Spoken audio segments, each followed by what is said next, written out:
Hello, welcome to Casey's Ice Cream Parlor, the podcast where we recap every single Sweet Valley Twins book in the series. I'm Paula and I'm here with Rich. Hello. This fortnight is our Christmas special. Yes, it is. And we have read Holiday Mischief.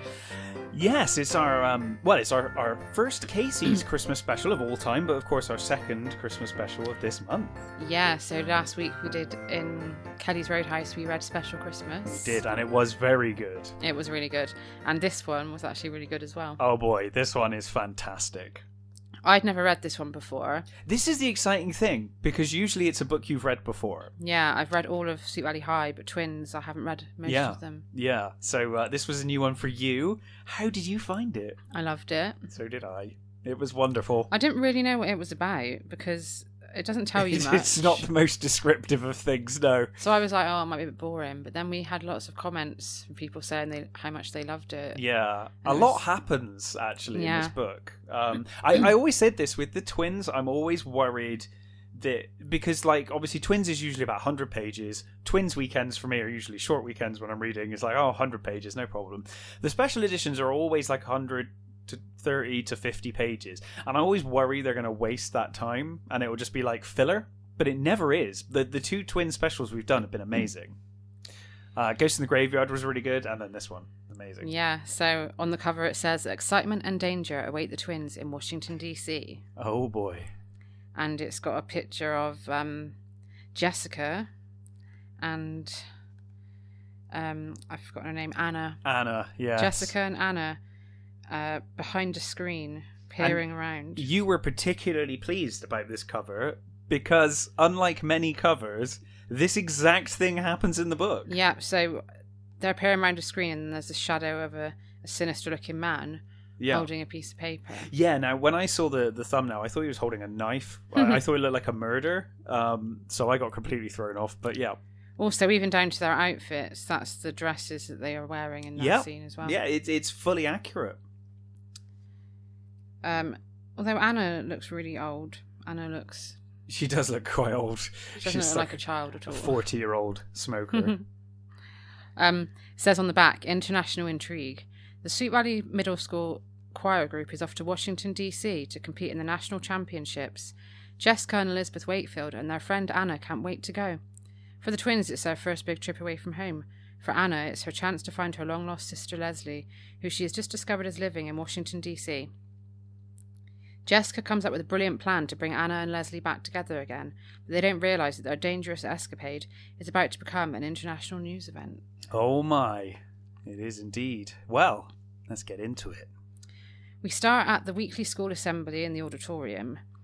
Jessica's waving over at Liz to sit with her. Yeah. Which I was really surprised at. There are a couple of moments in this book where Jessica's very out of character, and I was like, this is out of character. I wouldn't imagine Jessica. she'd sit with Elizabeth. No, and certainly not wave her over from the other side of the auditorium. It's like, you're looking for unicorns, Jess. Why would you? I mean, I guess she's a unicorn in name only, but yeah. No, that's Pi Beta Alpha. You keep doing this. I thought she was a unicorn in name only as well.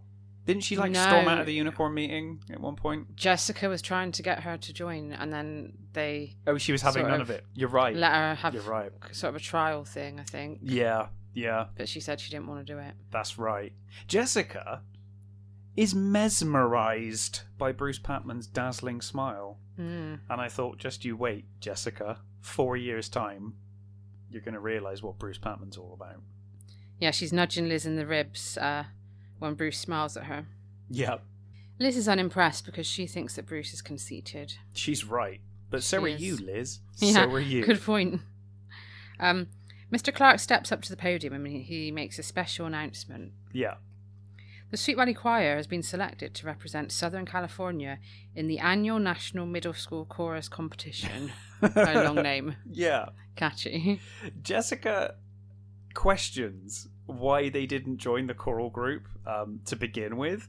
And Liz points out that they've been too busy. And I was like, yeah, you've been like the best ballet dancers, the best cheerleaders, the best newspaper writers, the best horse riders. You've been busy with plenty of other things, you know? The best thing of all is that this championship is going to be held in Washington, D.C. Yes. And conveniently, The choir is auditioning for 10 new members on Thursday. Yeah, I was like, this choir, there were no people in it, I guess. How many people are in a choir? Maybe like 20 people, I guess. Max. I have no idea. It kind of feels like this choir was not really even a choir until today, and now they're like, oh, we need like all of the members of But this they were choir. selected for the championships. Like, what was Without the criteria? Yeah, with like, what? Like 10 less members than they needed. I don't understand. Maybe every school... No, every school can't be invited. I don't know how this works. So after the assembly, Jessica, Liz and Ellen are really excited about trying out. Yes. And also, so is someone called Anna Barrett. Yeah, who is new? I was like, is this Roger Barrett's? Oh, yeah. Yeah, but no, I guess not. Or at least we don't know if it is. Yeah. Amy can't try out because she's going to visit her grandparents. Yeah. And Julie says she can't sing. And then we find out that Dana Larson is one of the choir members. I'm so pleased that they brought Dana into this. Because, like, she has to be in it. You can't not have Dana. Like, you're talking about singing, unless she came to Sweet Valley after Twins. But yeah, I was really glad that she was in this. Yeah, because this is the first Twins book that she's been in that we've read. Yeah. Yeah, she's one of the choir's star singers. I'm not surprised. She's future singer of the Droids. Charlie Cashman teases Jessica. He asks her to sing and break a glass that he's holding. Yeah, it's like a plastic But the glass cup, is actually a paper cup. Yeah.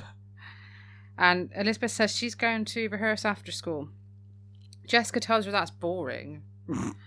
Like, she clearly just expects to get in with no effort at all. Well, there is something about this, because all of their friends blow smoke up their ass and pretend like they've just got in. They like all act like they've got in.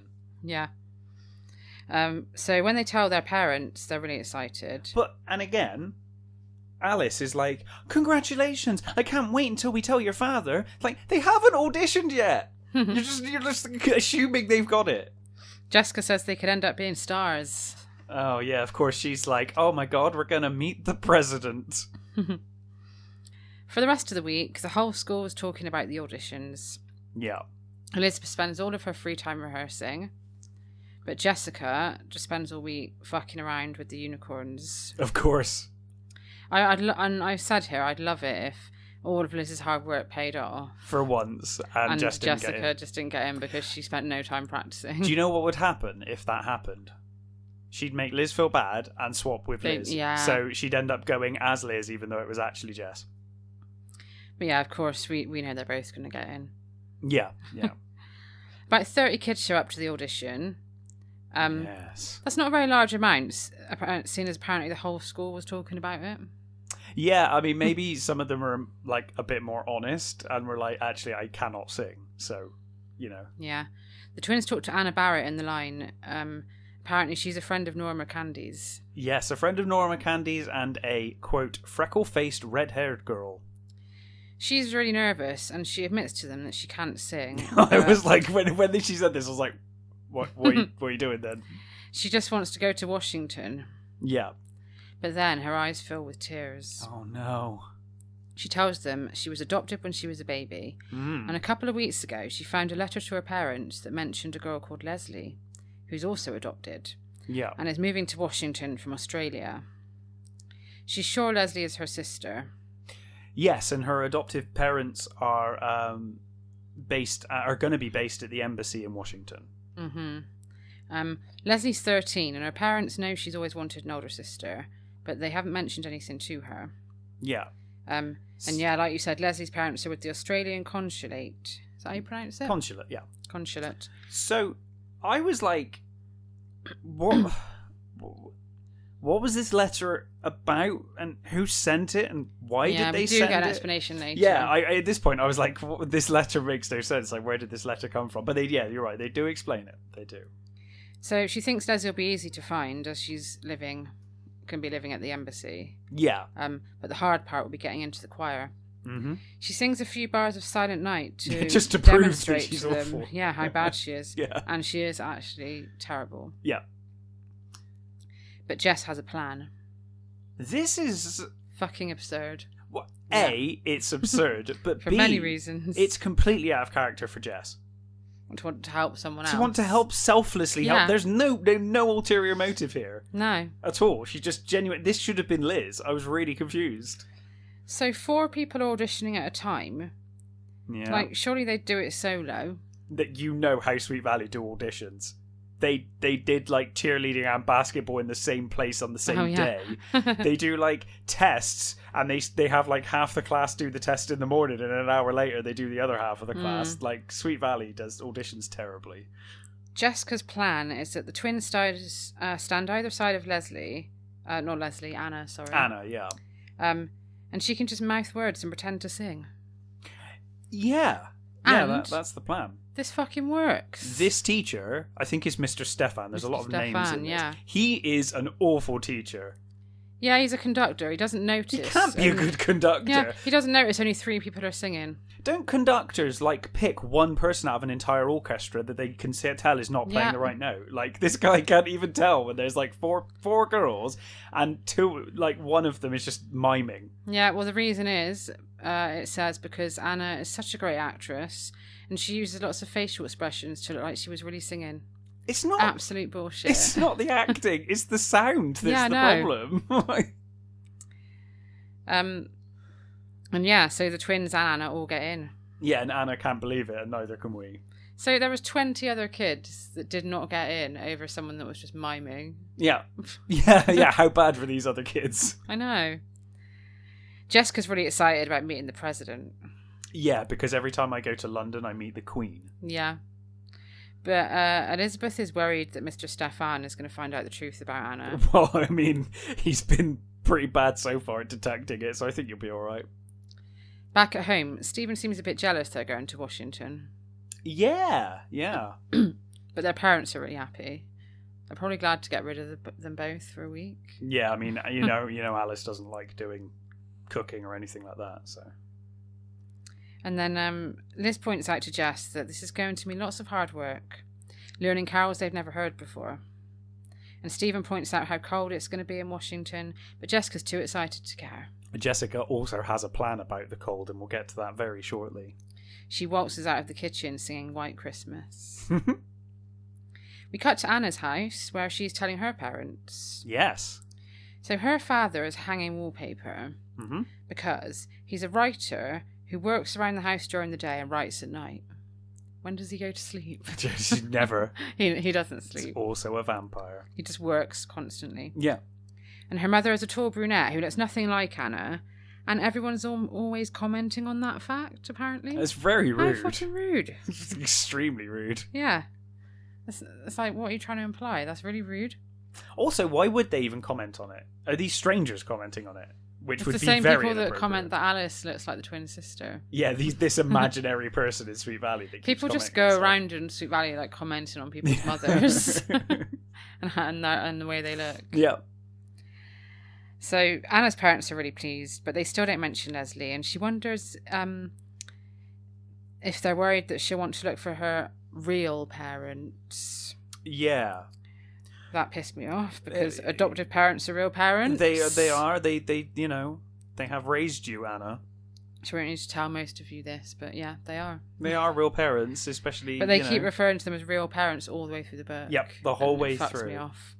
Anna also feels like a part of her was always missing, and she's always felt like she had a sister. Okay. Whatever. Apparently she thought it was like an imaginary sister, but now she's like, oh, actually, my imaginary sister was real. Later on, she does some snooping, and she finds 2 envelopes tucked inside some photo albums. Mm-hmm. They contain her adoption papers and Leslie's adoption papers. That was a lucky find, wasn't it? And they both have the same adoption date on them. Oh my god. There's also a letter with Leslie's saying, perhaps these will be useful someday. Sincerely, Emlyn Wood. So now she has a name. She thinks this is all the proof she needs. I mean, yeah, it does sound pretty... It's pretty conclusive. Why would they have... At this point. Yeah, like any of this. Jessica's up early on Saturday to plan her Washington wardrobe. Yeah. But she discovers all of her winter clothes are too small now. I love that she's trying on outfits and asking a life-size poster of Johnny Buck what he thinks of it. Yeah. But where the hell are the cast of Shout gone? A life-size poster of the cast of Shout. I know. I mean, does Elizabeth still have posters of horses on her wall? Who knows? Maybe that was just you know a what phase. teens are like. She's gone through that phase, but she'll never get over the buck. No, Johnny Buck's staying around forever. I'm guessing he gets, like, in a couple of years, he'll be too old and she'll be like, I'm not interested anymore. But for now, the buck is staying. Yeah. So she goes and guilt trip Alice into taking them shopping by telling her they might catch colds. Yeah. They go to a big department store called Abrams, and Jessica picks out a purple sweater and skirt, obviously. Of course. And Liz gets a pink and yellow wool sweater with a matching skirt. That sounds adorable. It does sound... Actually, for Liz, that's a pretty good outfit. Yeah. I was questioning whether... I was really hoping that Jess was going to plan to make the President of the United States an honorary unicorn member. But, yeah. Alice insists they both get some winter boots, which Jessica complains about. But she changes her tune when the sales assistant shows her a photo in a fashion magazine of a model wearing them with brightly coloured socks. So she asks for the socks too. I wonder if it's that woman. You know, slouch socks. Slouch socks. What was her name? I always forget her name. Gretchen Tyler. Gretchen, yeah. Yeah. She wishes she lived somewhere hot. She wishes she lived somewhere where the seasons changed all the time, so she'd have to buy more clothes. Oh, it's so horrible living in one season, always summer, Sweet Valley High. What a hard life. Like I've said she should be careful what she wishes for. She really should. I mean, we barely have seasons here. No, we've got the opposite of Sweet Valley High. Yeah, it's perpetual winter here. We get a summer that lasts about 3 weeks. Yeah, 3 weeks. If we're lucky. And that is like maximum 25 degrees, really. Yeah. With a bit of rain. Mm-hmm. So the following week, they all get fitted for black robes to wear on stage. They rehearse nearly every night, and they get given an itinerary and a list of rules for the trip. Yes. They're kind of devastated, or Jess is devastated when she learns that they're not just going to be allowed to wander around Washington on their own. They're going to be given a chaperone, which obviously annoys Jess. Yeah, they're not allowed to go off anywhere without an adult. Yeah. And all of their activities are organised. Yeah. It's like a proper school trip. So Anna won't be able to just stroll off to the Australian embassy. No. And, Jess won't be able to wander off and do whatever the hell she was planning on doing, meeting the president. Boring Liz predictably spends the week studying a guidebook and a map. Oh my god. We'll get to it. Guidebook. But she is insufferable with this bloody guidebook. She tells Jess she just doesn't want to get lost. But they're not going to get lost because they're going to be chaperoned everywhere. Yeah, I know. This is pointless, Liz. You're don't making you trust an the excuse. teachers to have maps and know their way around? Yeah, you just want to be a know-it-all, Liz. Face it. At Wednesday's rehearsal, Mr. Stefan, asks Dana, Jessica and Anna to sing Silent Night together. Yes. Anna freaks out, obviously. Yeah. And because Dana will tell on her, I think. Dana won't have, Dana can't afford to have, a bad element in her chorus. Dana's serious about this. She is serious. Very serious about music. We know this. So she asks to go to the bathroom and says she doesn't feel well. Yeah, she says she's got a bad stomach and feels sick. And she gets dismissed for it. By the way, this becomes a running theme. She gets out of everything just by being like, I feel ill, or I don't feel well, go. So she's been gone a while, and Liz goes to check on her. And she has actually been sick this time. Yeah, I think it was anxiety. With nerves. Nerves, yeah.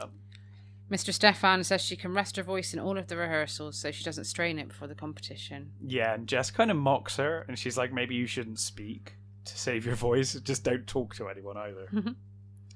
So Thursday, they leave for Washington. We get a touching little scene as they board the plane, and Jessica actually cries. Yeah, Alice is emotional with Jess, and then Stephen hugs Jess, and they both get emotional, and then Liz jokes, saying that they should take a photo, as no one would believe that Stephen's actually being nice. And I thought, I bet that's the last time that Stephen ever tried to be nice. And then after that, he was like, no, I'm not going to bother anymore. I'm just going to be awful all the time. Because the one time he tried to be nice, people mocked him for it. Anna's dad tells her he's sorry he can't be there to hear her sing. Yeah, and she's still upset because they still don't mention Leslie. As if they'd mention it on the tarmac. Yeah. By the way, while you're there. Also, I thought they would have asked to hear her sing at home. Yeah, sing a few notes so they could hear her. I always remember when I started a band in school, my mum was like, let's hear you sing. Yeah. You're not just you show people things. Yeah. Your parents would show some interest. And then they, I was surprised they didn't, discover how bad she was. Yeah. Do you think she put on some, what's her name, Mrs. Diamond tracks and was like, that was me upstairs practicing? Yeah. On the plane, she says to the twins she's hurt that her parents haven't mentioned Leslie.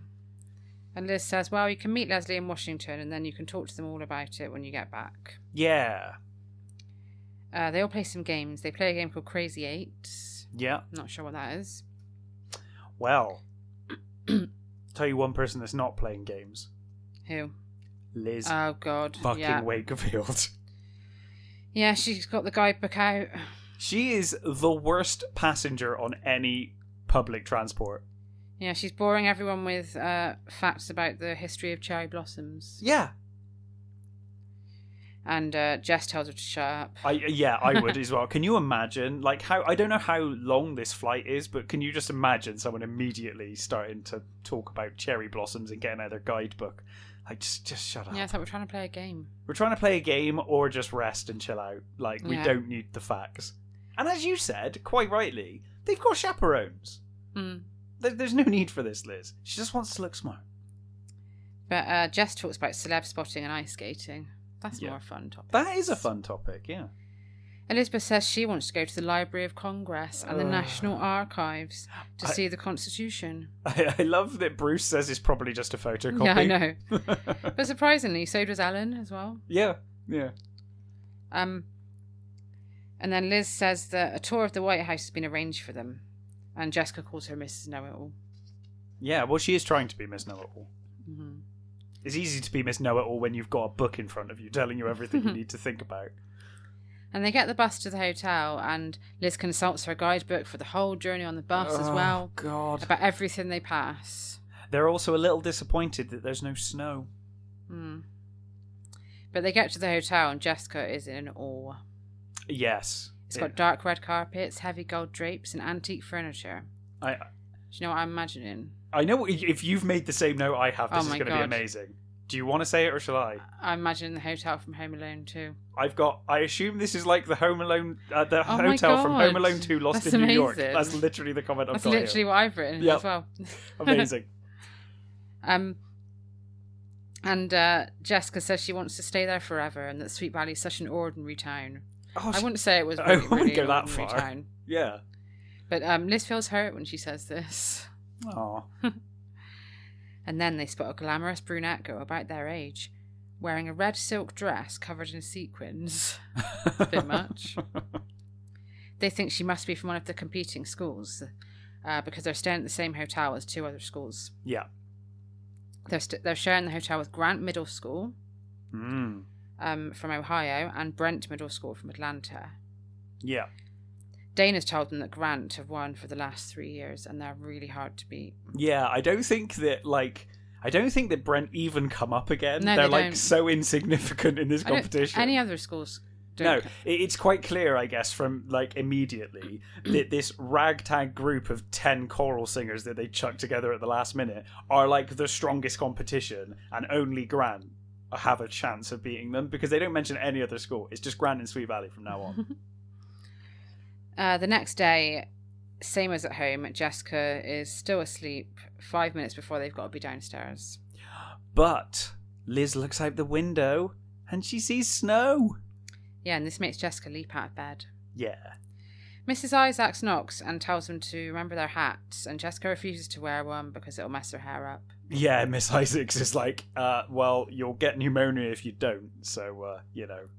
But she can't, she only woke up 5 minutes before they had to be downstairs. She can't have done that much to her hair anyway. That's true. In fact, as she had less than 5 minutes, she can't even have washed or brushed her teeth. No. That's disgusting. It's pretty gross, yeah. And also surprising, because usually she's so fussy about how she looks. Of all the girls, I'm surprised it was Jessica that did that. I would have thought she'd be taking ages to get ready. Absolutely. On the bus to the auditorium, everyone is complaining because they didn't have enough time to eat breakfast before they left. So these teachers are sending them off to rehearsals with no food. Yeah. It gets worse. The way these teachers are in this book is pretty bad, to be honest. Yeah. Yeah, it is really bad, actually. It gets quite bad. We get Liz acting like a child tour guide again. Yeah. But Winston wants to go sledging, and he asks her where they could do it, and she doesn't know.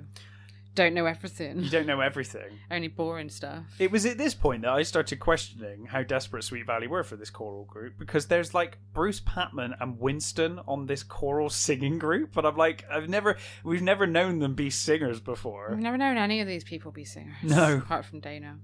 Well, I imagine that the twins are just good at everything, right? Oh, of course. You know, so that's accepted. And Ellen, we haven't heard too much about, so I'm like, oh yeah, maybe Ellen can sing. But I don't imagine Winston being like a great soprano singer or something, you know? Outside the auditorium, they start throwing snowballs. Yeah, that devious Charlie Cashman. Then someone pelts Anna. Jessica turns around and she sees the red dress girl laughing and pointing. Oh my goodness. Ellen's found out who she is. She's called Sherry Dunstan. She's the best singer at Grant. Jessica can tell she's serious competition just by looking at her, apparently. Yeah, I think Jess is like, she's the only competition. But I was like, it's a singing contest, Jess. Like, she's my only competition by looking at her. I was like, well, it's a singing contest. Yeah, you haven't heard her sing. Doesn't matter how you look. Sweet Valley get to rehearse first, and Mr. Stefan says that today they're going to choose their soloists. And of course, this freaks Anna out again. Also, isn't it a bit late for that? Surely they would have chosen them before they left. They didn't have a team until like a week ago. We've literally only just got here and we haven't arranged anything. No, they haven't done anything. No, I don't. Like you said, I don't even know how they got into this competition without a choral group or missing 10 members, and let alone they've done no practicing apparently or picked anything. They're just winging it. So yeah, he wants them all to sing a few lines on their own. Yeah, but surely at this point, like, they can't just send Anna home now anday, even if they did find out she was shit. What are they going to do? I have this note a little later, and I said, like, they're not going to send her home alone, right? They're not going to spend the extra money to get another flight home. So the best thing that could happen to her now is to get caught and spend the rest of the time in the hotel, maximising her chances of getting to the embassy. And, you know, if he did catch her, it's his own fault anyway for being so unobservant. How did you manage? Like, you're meant to be a music teacher. Yeah, that's completely his fault. Yeah, absolutely. Jessica deliberately squirts ink onto Anna's white sweater. Yes, and gets her dismissed. And Liz leaves with her. Liz just keeps following Anna wherever Anna goes. Yeah, Jessica makes a big show of apologising. Yeah. Liz tries to wipe it off, but makes it worse. Anna's upset about the sweater, but she's also relieved because Mr. Stefan says she can take a cab back to the hotel with Liz to get changed.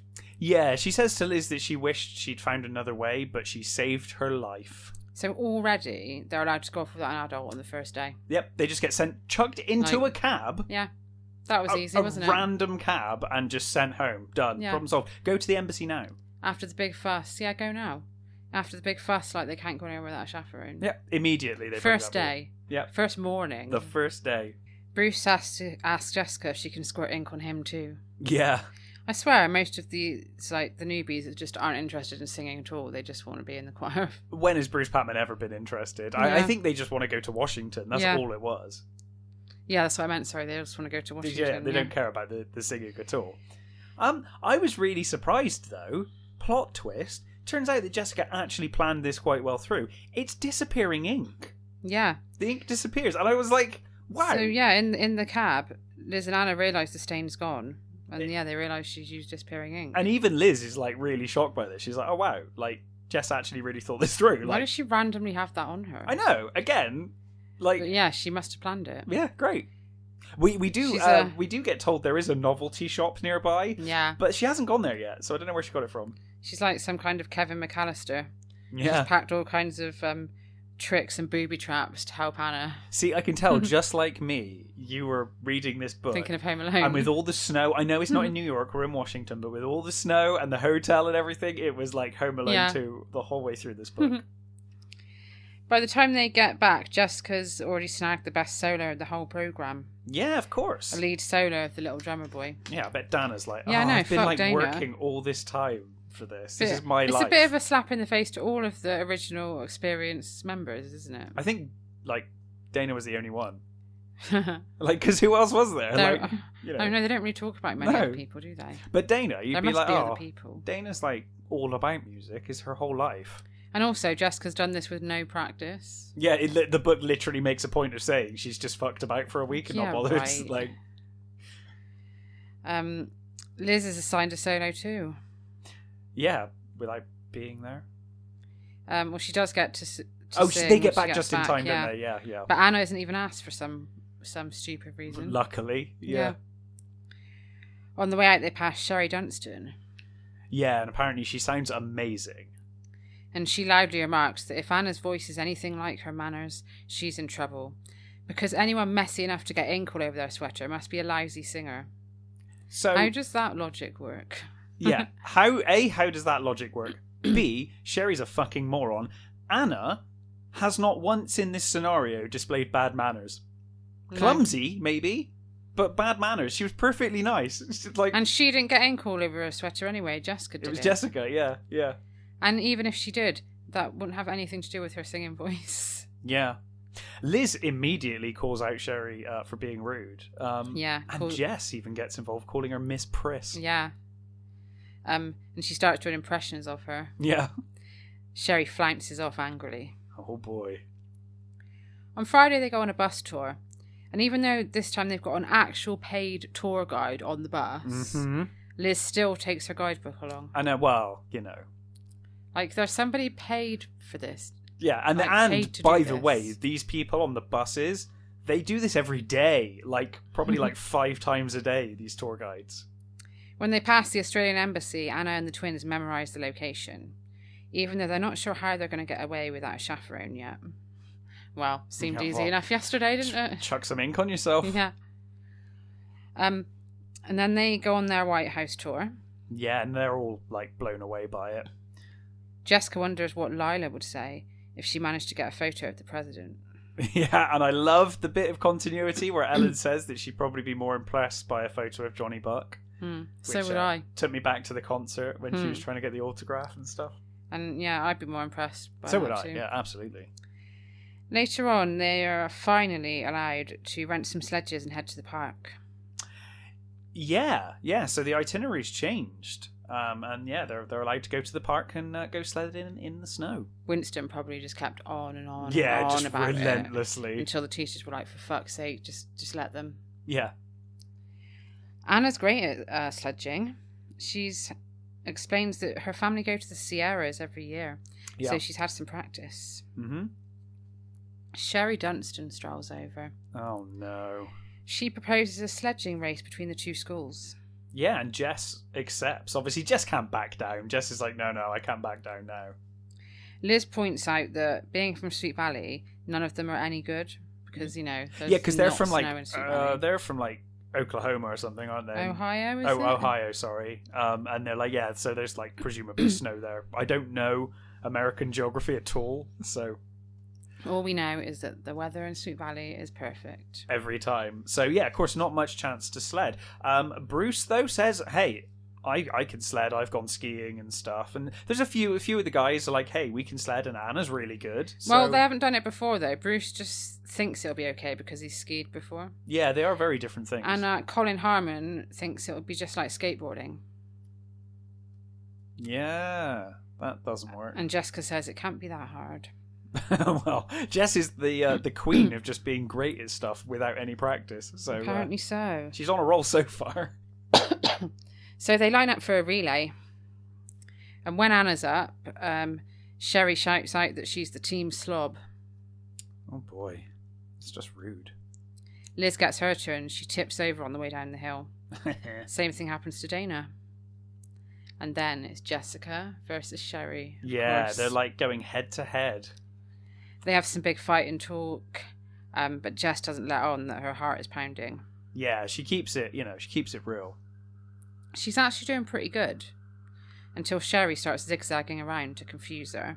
Yeah, Jess is out in front, but this zigzagging kind of throws her off. And then Sherry cuts directly in front of her. Jessica tries to steer out of the way, and she hits a tree. I know, I was like, oh my god, she's going to get really hurt. But luckily, I think the sled hits the tree and she just goes flying face first into the snow. And a cute guy comes over to help her up. Yeah, I thought this was going to go somewhere. I know, it didn't, did it? No. He introduces himself as one of her enemies, Matt Halpin. Yeah. He says that Sherry's their best singer, but she's a horrible person. Yes, and Jess jokes that he's the nicest enemy she's ever seen. And he also says everyone on their team is too scared to tell Sherry off. Yeah. It's Lila Fowler. Yeah. It's the Lila Fowler of Grant. Janet. Janet is the Janet of Grant, yeah. But it turns out everyone's seen what Sherry did, and they refuse to give Grant the point. Yeah, which is weird, because you'd think all of Grant would have been like, no, that still counts. I guess they're talking about Sweet Valley. Yeah, I guess so. So the rematch is on. Yeah. This time, Jessica wins. Yes, and Sherry is red with rage. Yeah, she stomps off in a huff. Mm-hmm. Back at the hotel, Anna calls the Australian embassy and just asks for Mr. Linwood's direct number. And unsurprisingly, they won't give it to her. They're like, no, actually, no. Yeah. We're not going to give this child, like, someone's private phone number. Yeah. On the way back to the hotel, Jess also notices a novelty shop, and she thinks she's got the perfect plan for revenge, which I was confused by. It's like, she's got the perfect plan for revenge against Sherry, and it's like, but you've just got the one up on Sherry. You don't need revenge, because you've already shown her up at the park. It's like you just want to do more, I guess. Yeah. And so as they won't give Anna Mr. Linwood's number, she thinks, well, I'll just go down there instead. I'll just pop up. To do what? Just rock up to the embassy. It's fine. Like, they won't even give you his phone number. They're not going to let you in. No, it's an embassy. At dinner, she discusses it with the twins. Jessica suggests that she sneaks out in the middle of the night. Yeah. But Liz thinks she'll get kicked out of the competition. Which would be fine. Which she doesn't want to do anyway. I know. Sherry overhears Liz say this, and she says to Anna, you'll get kicked out if you can't sing. Well, want to bet? She's done pretty well so far without singing. She laughs at Anna, and apparently even her laughter is musical. Yeah. Anna, like, furiously denies that she can't sing, but she does feel like crying inside. On Saturday morning before rehearsals, Anna and Dana are outside building a snowman. Yeah, I thought that was really cute. Sherry comes over. She looks amazing in a purple snowsuit. So, is she Grant's version of Janet Howell? She must be. Like, even in the purple snowsuit. Yeah, oh god, yeah. What I love, though, do you think there's, like, different versions of the Unicorn Club? They're called different things, but they all wear purple. I was thinking that, yeah. I was like, is she sort of, have they got their own version in their school? Yeah, they must have. I love this, though, because Sherry comes out. She sees Anna and immediately storms up to her and is like, oi, bitch, like, sing God Bless America right now. She's like, just storms up, she's like, sing God Bless America. It's like, whoa, okay. And just building a snowman. Yeah. Bruce tells Anna to do it just to shut Sherry up. Yeah, which is a fair point. They're all like, but you can sing, well, just prove they don't it. have any idea. And then it's like, problem solved, right? But Liz rushes over and rescues her. Yeah. And says the doctor's told Anna to rest her voice. Yeah, she says she's got laryngitis, and you're like, if she's got laryngitis, she wouldn't be able to speak. The competition's off. Like, she's not going to enter the competition with laryngitis. Yeah, you're right. She wouldn't even be able to speak properly. Dana tells Sherry to go and stick her head in the snow. I love Dana. Liz whispers to Anna that maybe she should fake laryngitis, but she says they won't let me outside if I do that. But they're not going to let her go to the embassy anyway. Yeah, I know. This is like, you're sneaking out. Yeah. Jessica's furious at Sherry. And between rehearsal and lunch, she sneaks out of the hotel with Ellen. They head to the novelty shop. See, they fucking snuck out again. Yeah, I know. It's like, not hard. See how easy it is to sneak really out. Easy. These are the worst teachers. Unbelievable. Yep. Later on, by the way, we'll get to it later on. But later on, they just literally let them go. They're like, I want to go for a walk. Like, okay. I know. Rock on. It's... So Jessica wants something really scary to get revenge on Sherry. And she finds your worst nightmare. Oh, God. Yeah, she decides on some slimy, sticky plastic insects that apparently look very realistic. Now, plastic spiders are something you have an absolute oh God, don't even fear of, right? Don't even talk about them. I hate them. So this would work for you. It would. This would work on you. Then they go to the pharmacy and she buys the same brand of lozenges that Sherry uses. Yeah. And the plan is that Jess is going to go talk to Sherry while Ellen swaps the... so she fills the lozenge packet. box with the bugs first. And then she plans to swap Sherry's box for the bug-filled one. Yeah. On Saturday, they all go skating. Liz and Anna ask Mrs. Isaacs if they can go for a walk, if they promise not to go too far. Yeah. And she says, yeah, as long as you're back for dinner. Like, fine. Don't worry about it. How old are they? You can't see, but I'm shaking my head like mad. I know. Now. How old are they? 12. 12-year-old. Two 12-year-old girls in the middle of a city they have in a state they've never been in before. Yeah. Off you go. They already chucked those two in a cab on their own as well. Yeah. Got another two 12-year-olds sneaking out to shops. Yep. Just chaos. So, of course, Liz and Anna immediately head for the embassy. Yeah. Because Anna thinks the Linwoods might just be hanging around outside. Yeah, just having a fag outside. Yeah. Yeah. Liz turns it into a learning experience again by trying to figure out what all the different flags are above the buildings. Mm-hmm. Surprised she hasn't got a flag book or something. Yeah, yeah. They get there and they question the guards. The guards say they don't know anyone called Leslie, but they suggest the girls come back tomorrow because there's a big reception tonight at 8 p.m. to welcome a new family moving in from Australia. Yes, and of course Anna's like, that must be Leslie's family. Yeah, she says they have to go. Liz says, maybe you should ask Mrs. Isaacs. And Anna says, Mrs. Isaacs never lets us do anything. She just let you go for I a beg walk. to fucking differ. Yeah, she seems to let you do out. anything you bloody well want. Yeah. Try your luck. But Liz says it's wrong to lie. And then Anna points out that Liz told her to lie about having laryngitis. Yeah, you've in already your face, suggested Liz. lying, Liz. Yeah.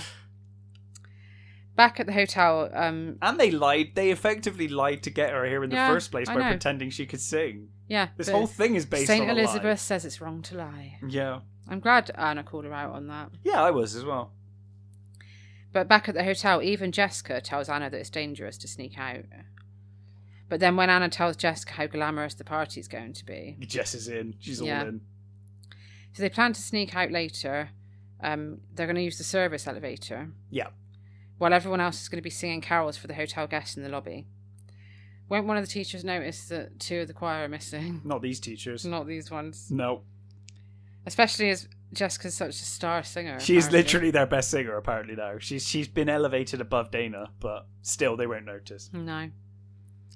At dinner, Liz tells Anna, Jess and Ellen that she's been asked to lead the whole choir for the carols later. And Dana's just like, for fuck's sake. Yeah, again, what about the people... Like the kids who aren't in this for the free holiday, The kids that have been in this chorus for, since the start. I know. The choir, sorry, chorus, choir. Same thing, isn't it? I think so. Know. She's asked Mr. Stefan if they can go caroling in the street afterwards, and he's agreed. So she says, this will be Anna's chance. Off you go, have fun. She says, this will be Anna's chance to go to the embassy. Yeah. Anna and Jess say that's crazy because the embassy aren't just going to let them inside. But it's like, this is a flaw with both plans. That's your plan They're anyway. not going to let you inside anyway. Yeah, that's still your plan. And then Sherry comes and sits down across from them.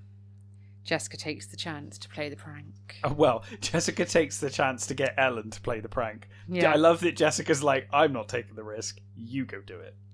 Liz notices that Jessica's just staring at Sherry like a psychopath. Yeah. And she's really confused. But then Sherry eventually opens the box. She screams and jumps around. She wails, I know these Sweet Valley girls are responsible for this. She's not wrong. Meanwhile, Jessica and Anna have used the distraction to sneak off. And Liz gets just leaving blamed. Liz to take Anna's wrath. But they think she's Jess as well, so they all have a go at her. It's great. Yeah, they just leave her to take Sherry's wrath. Yep. So Liz decides to lie. Oh, I thought lying was bad. Yeah, I thought lying was bad. Oh, okay. It's fine now. All right. And she says Anna's got a sore throat, so she's gone upstairs. And Jess went with her. Yeah. She thinks to herself, this is to protect Anna and Jess. It's like, this is to protect yourself. Yeah, this is you trying to justify lying. Yeah, and it's to protect yourself from everyone having a go at you. Yeah, not pretty to protect much. them. So Mrs. Isaacs says she's going to go and get Anna and Jessica downstairs. Oh boy. Liz hopes they haven't snuck out. She knows what's going on. But yeah, upstairs they've got changed into some taffeta and silk party dresses. They just happen to have packed. Yeah, well, why not? They try to use the service elevator, but they get told off by a janitor. So they take the stairs and they run through the lobby into the street, somehow unnoticed by everyone. Yeah. Except one person. Well, as they leave, Sherry sees them. Sorry, go on. No, go on. She assumes by the way they're dressed that they must be off to meet some boys. Yeah. It's like, you were wearing a red silk sequin dress at the beginning. Yeah. Were you off to meet boys? Yeah, that's a fair point. She goes straight to the Sweet Valley music teacher, Miss McDonald, and snitches on them. Of course she does. And of course Mrs. McDonald is horrified at the fact that their terrible teaching, their terrible skills of like monitoring their kids has let two of them escape the hotel. We cut to the embassy. It's all lit up like a fairy tale castle. It's surrounded by limousines and beautiful people. Yeah. Jessica, of course, is in her element. She has a dream where she's at the embassy. One of her daydreams. One of her daydreams. I love these. Where she's just at the embassy walking around, and everyone in the embassy is asking who the pretty girl is. Yeah. Apparently she's wearing a fur coat and high heels in her dream. And expensive jewellery. She knew she could pull it off because she can look older when she wants to. Like, I don't think she would pass as a woman. You're still 12. You're 12. Like, I mean, you might pass for like 14, but... Yeah. But Anna is worrying about how they're going to get in without an invite. That's a legitimate problem. Didn't you think about this before you left the hotel? Yeah. Like, you're just thinking of this now. Well, the plan they come up with on the fly isn't Jessica the comes worst up with plan, and I could see it kind of working. Kind of. Oh, They're lucky. I'm not so sure. They're very lucky. They are lucky that this works. Yeah. So Jess's plan is they can just walk behind a couple and pretend to be their daughters. Yeah. Now, they actually do manage to get this couple to actually look and smile at them, which kind of, I guess, helps with the guards. Mm. But this is like the fucking embassy. I know. But we'll get onto the security of this embassy later. Yes. Because it's like the teachers. Everyone's organisation in this is terrible. Yeah. So when they get in, they look for Leslie, but there's no sign. They don't even know what she looks like. I know, they're just looking for a kid. There's a group of kids by the tree, but Anna says that none of them look like Leslie. And it's like, you don't... It's her imaginary sister. Yeah. So they decide to look upstairs. They just breeze past two security guards. Yeah, they just walk in like by they're in the place. talking loudly about how they're friends of Leslie's, and the guards don't bat an eyelid. So the security only gets turned worse up tonight. The guards are probably like, who the fuck's Leslie? Yeah. Well, I guess if they were an important family, they'd know that this party is literally for Leslie's family. Also, they've come from Australia. They bring their friends from Australia too. Like, how would Leslie have friends in Washington? Friends? How would she have friends in Washington? She's just come from Australia today to the embassy. Yeah. Like, Yeah, I guess pen pals or something. She's got random American friends. Yeah. So when they get upstairs, they check all of the rooms, but none of them look like they were Leslie's room. No, and I thought, like, maybe the embassy just don't allow you to put Johnny Buck posters up everywhere. Yeah. Or pony posters. And then Anna opens a closet door, and she finds a secret office. What? This is my favourite bit.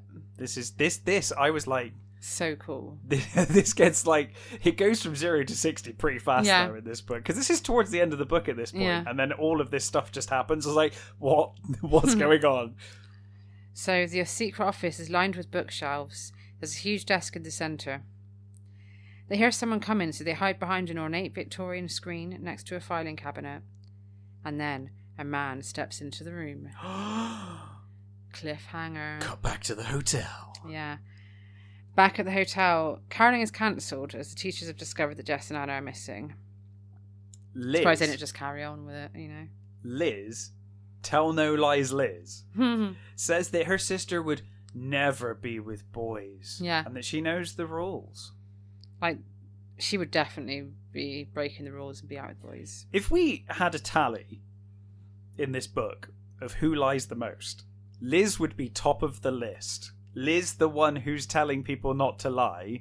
Virtuous Liz would be the one. She would be. She lies more than anyone else in this book. Most of the time it is for Jessica as well. Yep. Mrs. McDonald says even if she's not out with boys, she's still broken the rules by leaving the hotel. Yeah. The adults want to call the police, so Liz has to tell them the truth. Yeah, I mean, that's... At this point, they've failed so miserably at their job. They've now got 2 12-year-old girls lost in Washington. The police are your best bet. Yeah, but Liz tells them the truth, but she leaves out the part about Leslie because she wants to keep Anna's secret. So she just says... Why? She just says Anna wanted to visit a long-lost relative. And then obviously Mrs. McDonald's like, why don't she just ask to go? Yeah. Do her parents know about we this let relative? you do anything you want. Just ask. You can go do it. And she's like, do her parents know about this relative? Sherry's smirking and she says Elizabeth should be punished too for withholding information. She's not withholding information. She's just offered it up, Sherry. Even Miss McDonald, though, is obviously sick of Sherry and basically tells her to fuck off. I love this. Yeah, Miss McDonald is clearly fed up of Sherry.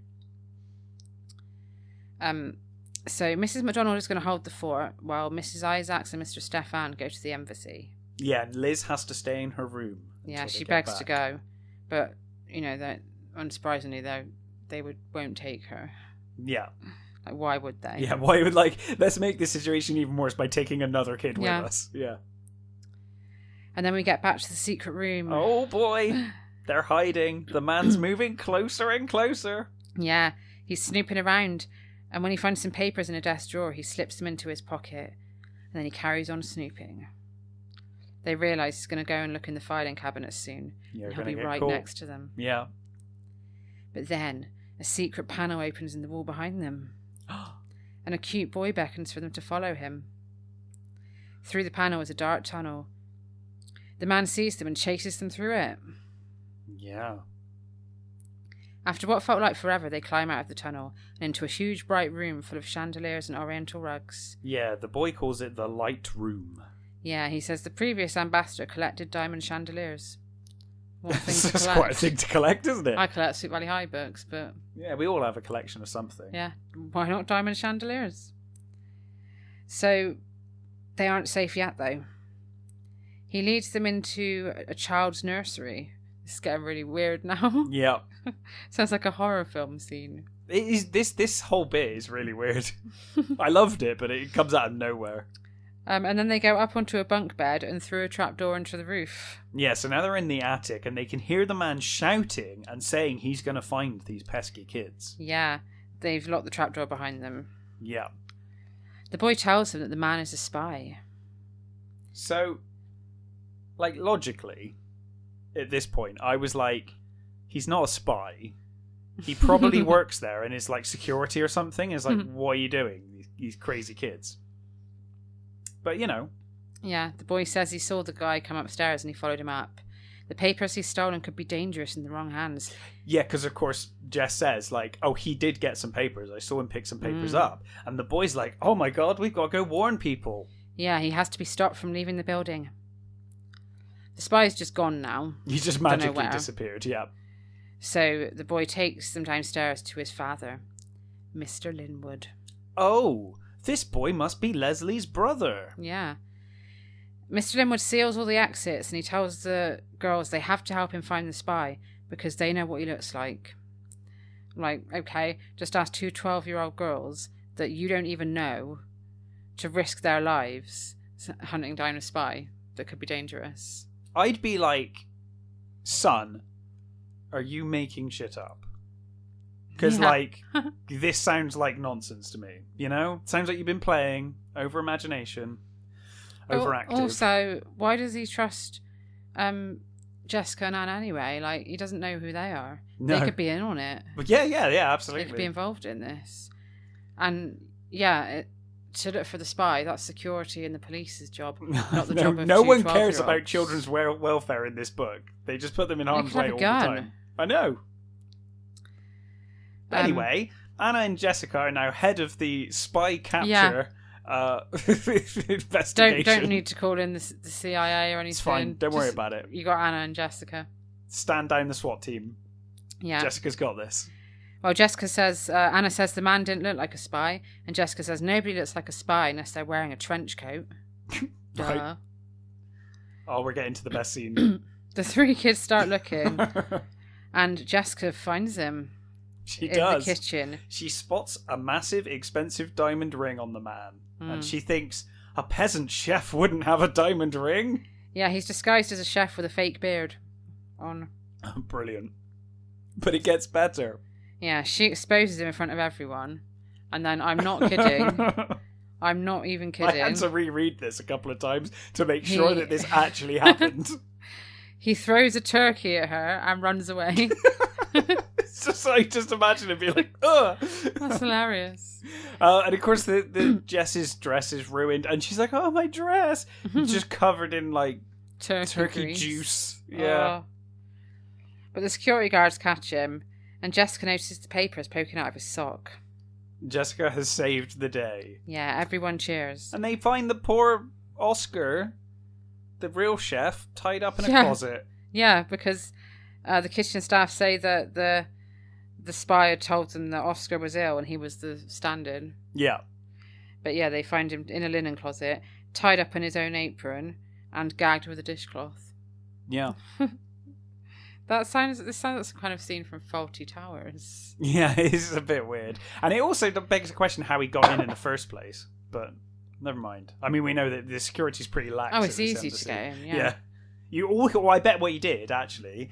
Pretended he was someone's husband. Pretended he was... a woman yeah, he's just her. like, these two adults that are my age are actually my parents. So after that action-packed chapter... We're back to boring Liz. Yeah, back to boring Liz being boring. Reading books in bed. Yeah, she's she's waiting for news, but she's gonna read her bloody guides or whatever. Yeah, I bet she's there. reading the damn guidebook. Yeah, I reckon so. Ellen, uncharacteristically, comes up to give her some food. Yeah, and Judgy Liz thinks it's weird that one of Jess's snob squad is being nice. I couldn't believe it. I was like, no, she's just being nice to you. It's like, you don't even know Ellen. Yeah, that's true, actually. You don't know Stop judging Ellen. people. Yeah. But Ellen caught Sherry stealing desserts from the dessert trolley, and she threatened to tell on her. And then when Sherry ran off, she stole the rest of them. Yeah, I love it. Well done, Ellen. Good move. Liz is upset because Sherry's performing a solo downstairs, and she wanted everyone to see how great Sweet Valley Choir were. Yeah, but Ellen's like, it's not the competition. It doesn't matter. It's like it's irrelevant. Everyone's going to be at the competition, and we'll see how good you are then. Yeah. And then we get back to the action after that boring little bit. At the embassy, an announcement's made for all of the kids to gather next to the Christmas tree. Yeah, this is quite sweet. So the boy, who has still not revealed their name, for reasons, says that they basically all get presents for needy kids in other countries, and they each get a name in a country to buy a gift for them. Yeah. Because Jessica's eyeing the presents and saying, we're gonna open them. Yeah. It's like, learn something, Jessica. They're not for you. They're not for you. You're not even invited to this embassy. I mean, you've got no reason to be here at all. Anna says all she wants for Christmas this year is to find her sister. And she explains to the boy that his sister might be her sister. Yeah, and the boy's like, my sister's 2 years old. So she asks if he's related to anyone called Leslie. And I seriously didn't see this coming. I saw this coming immediately. I didn't see it coming at all. The moment this boy turned up, I was like, Leslie is also a boy's name. So yeah, his name is Leslie. Yes. And he's adopted. Oh my god. Lucky and he the birth certificate didn't say whether he was male or female, I guess. Lucky he knew that he was adopted as well. Otherwise this would have been a massive bombshell for him. Yeah, oh my god, imagine that. Yeah. His parents hadn't told him. Yeah. Oh my god, that would have been horrendous. But yeah, luckily he knew, but he had no idea about Anna. The birth certificate definitely would have said he was a boy. It would have, yeah. I think it might just have that. Yeah, it's just a little... I guess she just didn't read it all. Yeah, yeah. So they go to a private room where Mr. and Mrs. Linwood explain the whole story. Yeah, this I was like, what? Okay. But they're interrupted by a furious Mr. Stefan and Mrs. Isaacs. Yeah, I mean, they're probably at risk of losing their jobs at this point, and maybe going to court. And also, somehow they just managed to get into the embassy as well. Everyone's allowed in now. Everyone's allowed in. Just come on in. Yeah. Jess is mortified because they're kicking right off and photographers are taking photos. Yeah. But when Mr. Linwood introduces himself and tells them that the girls caught a spy and they must be congratulated for their bravery, the teachers calm down and they're impressed. I mean, they're impressed, but these kids are going to be in the newspaper, and the school board and everyone, the parents, are going to question how on earth they ended up getting there in the first place. You're in trouble. Like, you're in trouble for sure. The press take photos of all 3 kids, and Jessica thinks how jealous Lila's going to be. Oh, yeah. Anna gets excused from singing, and the Linwoods are invited to watch the competition. Yeah, it's said that Mr. Stefan is beat red upon hearing, because Anna basically confesses that she can't even sing. And I was like, I would be embarrassed too. Because, like, the fact you didn't notice that she couldn't sing until this point would be really embarrassing. So I think to save his own skin, he's like, yeah, don't worry, you don't have to sing. Yeah. Oh, that'll be nice. So the following day, the Barretts have arrived, and the 2 families plan to get together and explain everything to Anna and Leslie. Yeah. And then we cut to a dress rehearsal for the choir, and Jessica is absolutely full of it.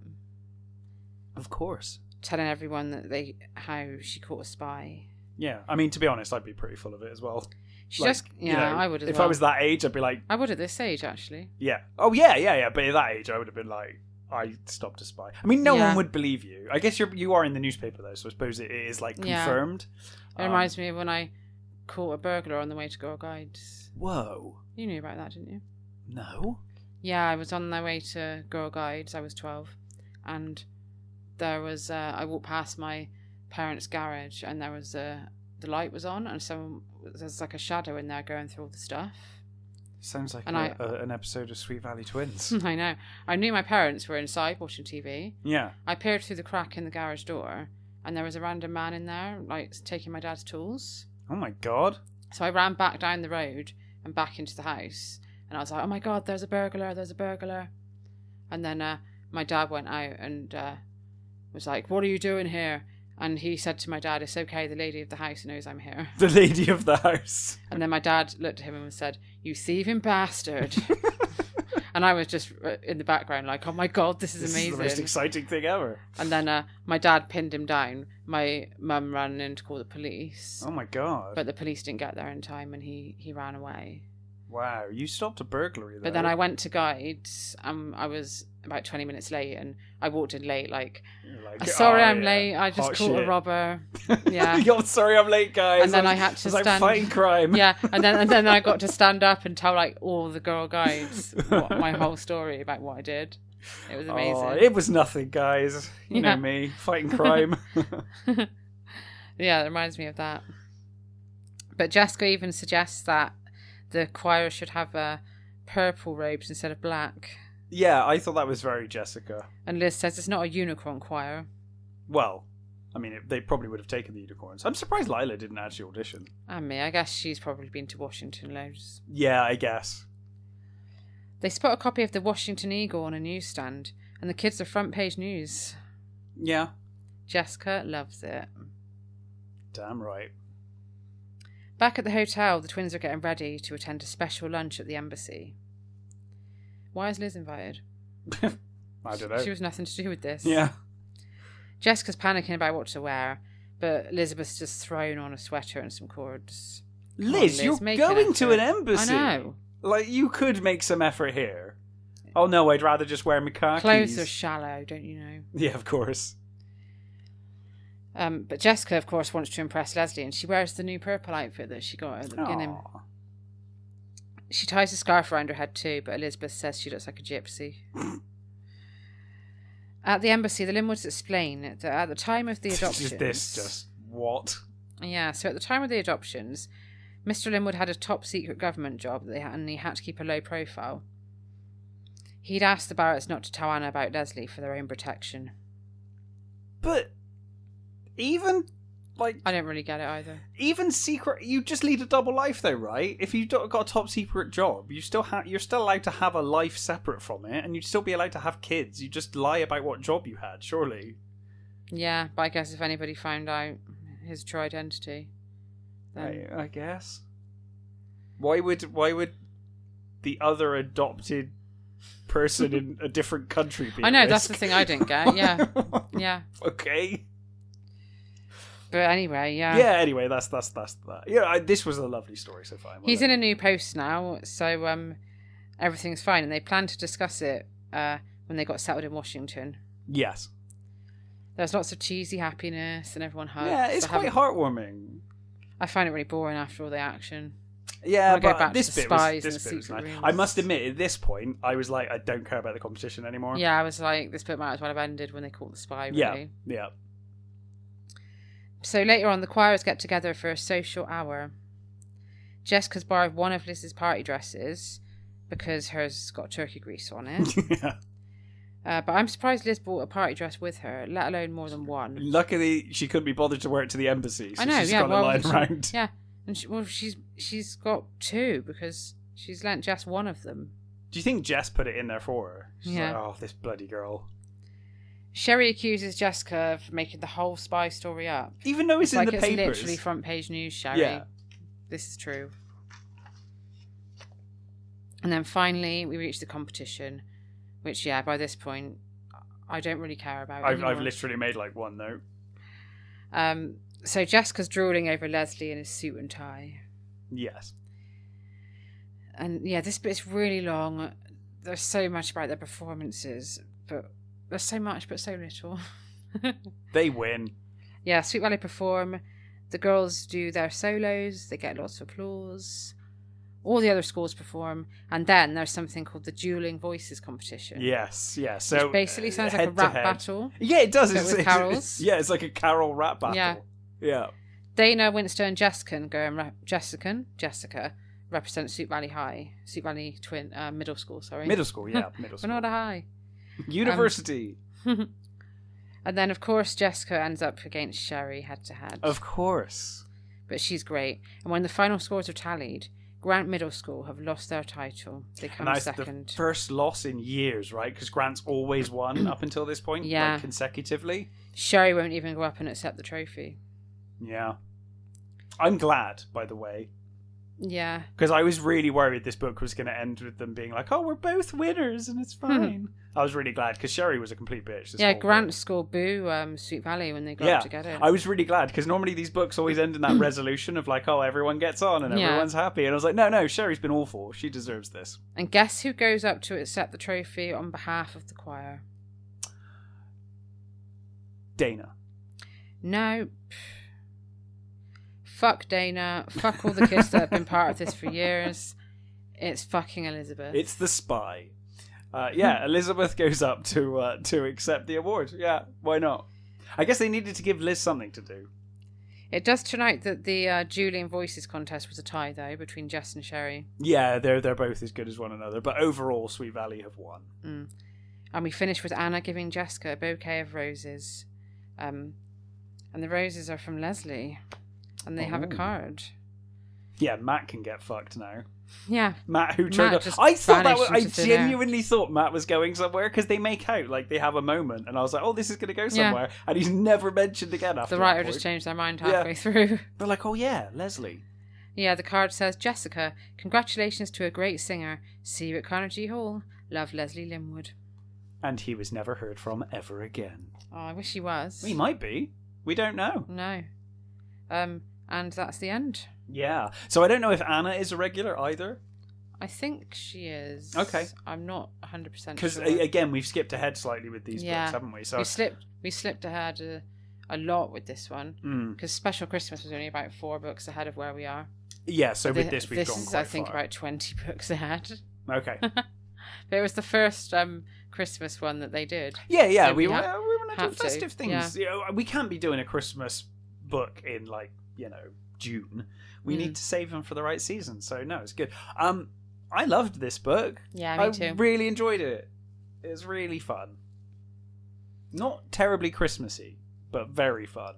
Yeah. I really wasn't expecting the bit with the spy. That just came out of nowhere. No, I thought it was going to be some just heartwarming story about a long lost sister. Yeah. That's exactly what. Well, I was like, yeah, but the spy I was not expecting. The bit with the turkey was the highlight. So that's it for this year from us. Yes, it is. We're going to take a week's break between Christmas and New Year. But we'll be back, we'll be back the first Sunday of January. First Monday. Yes, Monday. We record on Sunday. So yeah, we're back on the 3rd of January with Kelly's Roadhouse, and it's Showdown. Showdown, yes. I have and the then book ready. Casey's will be back on the 10th with One of the Gang. Ooh. About the disabled Olympics. Oh, no. It's going to be the most inappropriate. I'm a little bit worried about. Awfully dated book. I know. I haven't read it, and I'm a bit concerned. We'll see. Hey, we didn't write it. We're just reviewing it. Yeah. We're just saying what it says. Just saying what it says. But everybody, thank you so much for listening this year. It's, this has been great, and our we see more and more people listening now. We love all your comments, and have a great Christmas and stuff. Yeah, and we've got lots of specials planned for the coming next couple of months. Our start of next year is busy with specials. Yeah, because we've got our birthday, our first birthday, which is on the 1st of February. Yes, indeed. Then Casey's birthday is in May, I think. And then there's a Valentine's special. There's the spring specials. We've got a lot of specials coming up. It's going to be a fun year of Sweet Valley goodness. So have a great Christmas, everybody. And look us up on Facebook at Kelly's Roadhouse Podcast and Instagram, Kelly's Roadhouse. Yeah.